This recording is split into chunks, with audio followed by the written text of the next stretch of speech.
I am that I am. You've heard it before. Descartes, I think, therefore I am. The foundational statement of Western philosophy. If I'm doubting, something must be doing the doubting. Therefore I exist. Clean, logical, certain. But here's the problem. It gets the order wrong. Thinking doesn't produce being. Being produces thinking. You had to exist. You had to feel. You had to be.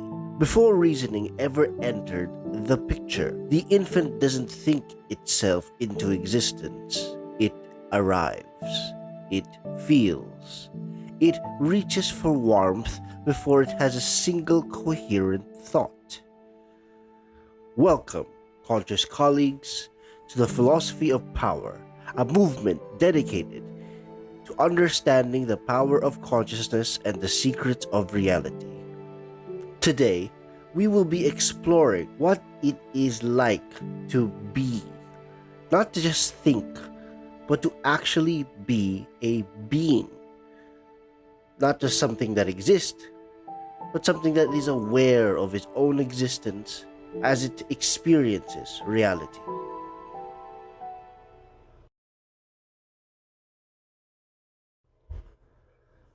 Identity is a feeling, not a conclusion. So, if being precedes thinking, if existence is felt before it's reasoned, then identity can't be something you think your way into. It has to be something you feel. And this is exactly what we see in people who change the world. Einstein didn't pursue the nature of space and time because a logical analysis told him to do it. No, he pursued it because something in him was drawn to it, pulled toward it before he could fully articulate why. The feeling came first, the physics came after. Michael Jordan didn't become the greatest basketball player through a rational calculation. He felt basketball in a way others didn't. That resonance drove everything: the obsession, the discipline, the refusal to accept limitation. The feeling was the engine. Walt Disney was told repeatedly by reasonable people with logical arguments that his ideas were impractical, that animation couldn't sustain a feature film, that a theme park built around fantasy was financial suicide. He didn't argue. He followed what felt true, what resonated, what was undeniably his. None of them reasoned their way to their identity. They felt it, and then they used reason as a tool to build what the feeling was pointing at. Reason is the tool consciousness uses to manifest what it already knows at the level of feeling.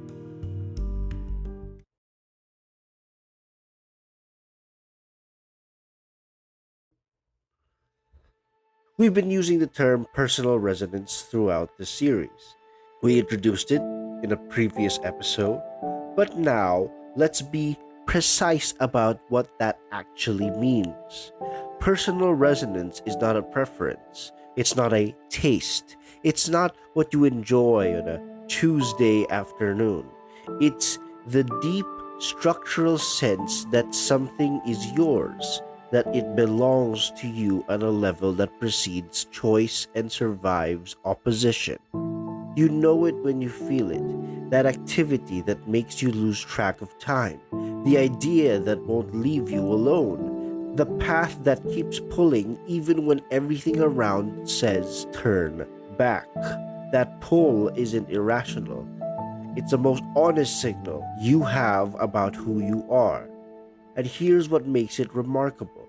It holds up under pressure in a way that rational preferences doesn't.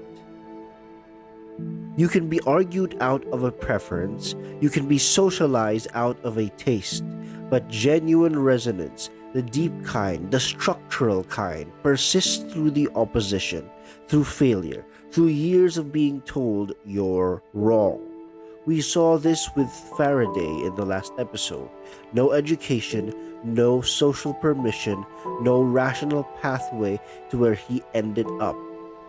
Just resonance so strong it overrides everything stacked against it.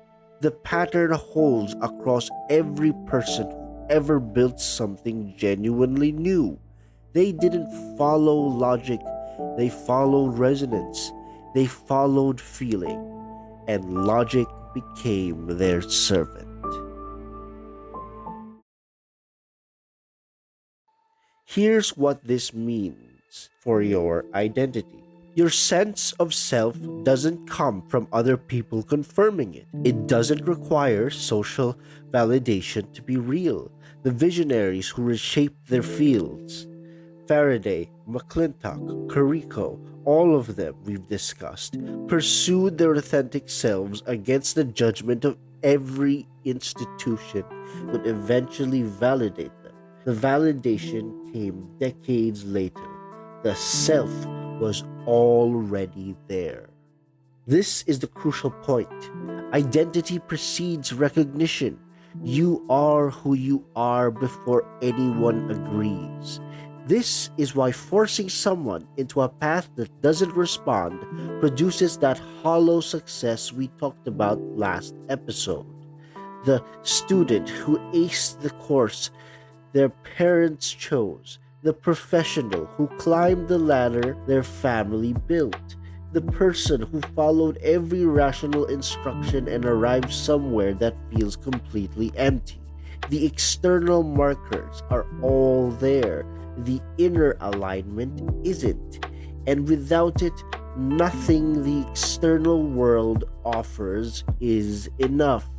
Because the self isn't built from the outside in, it's expressed from the inside out. You don't discover who you are by achieving things. You discover what you're capable of by following who you already are.